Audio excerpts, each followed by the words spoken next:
Hi, everybody. This is Dr. Joel, and we are having a great series on the building up your precious immune system. And everyone's concerned about the immune system these days. So let's really help out to build up a healthy immune system.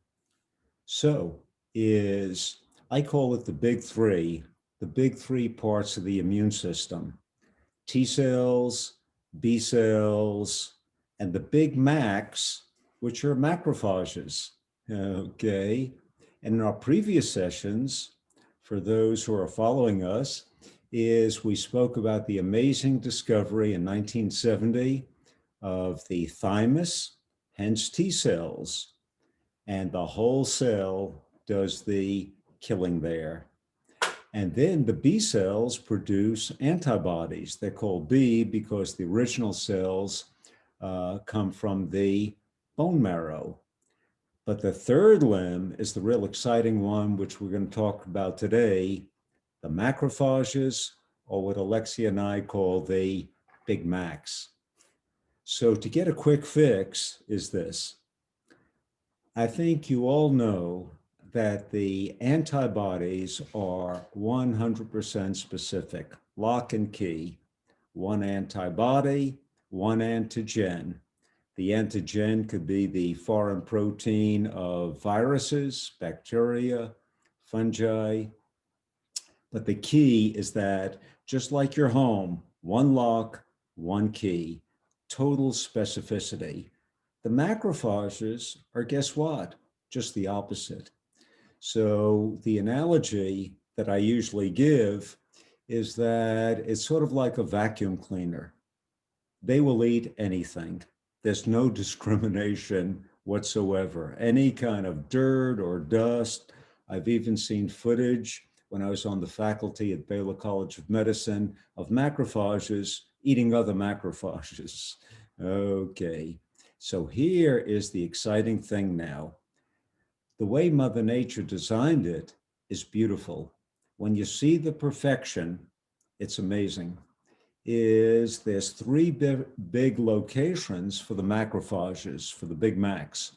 Number one is they're in the liver. They filter the blood. Number two, they're in the tissues. The ones in the tissues filter the tissues.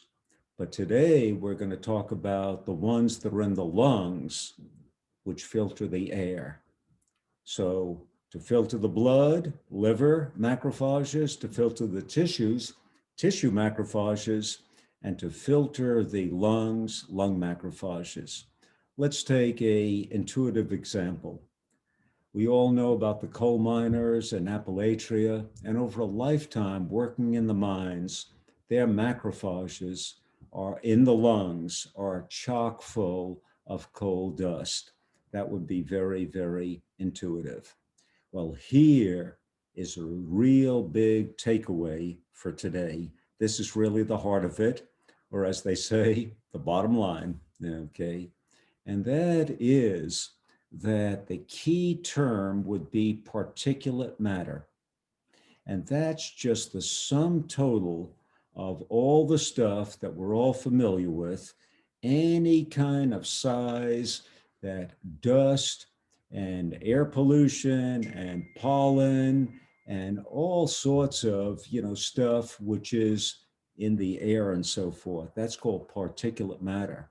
What most people don't realize is particulate matter is measured in many pounds per person per year. In other words, that is a tremendous strain on the macrophages, the Big Macs of the lungs, and they can get filled up very, very easily. So the analogy that Alexia and I talk about is a vacuum cleaner. And just like when you have a vacuum cleaner there, it gets filled up very, very easily. Well, the same thing with your macrophages. They get filled up pretty fast. But remember, the macrophages are the third limb of the immune system. So if you fill them up with particulate matter, there's not too much energy left for the immune system. So in a common sense way, what you want to do when you dust your house, when you're working with wood, like home repairs, and there's particulate matter flying all over the place, is pollen, air pollution. What you want to do is just a common sense, keep the windows open, is wear a mask, any kind of just, logical kind of thinking on that.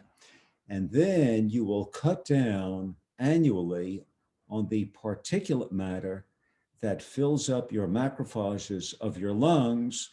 And then there'll be a lot more, quote, space for the macrophages to do their precious immune function. And as always, Alexia and I wish you a wonderful day, and thank you so much for tuning in. We'll see you tomorrow. Bye-bye.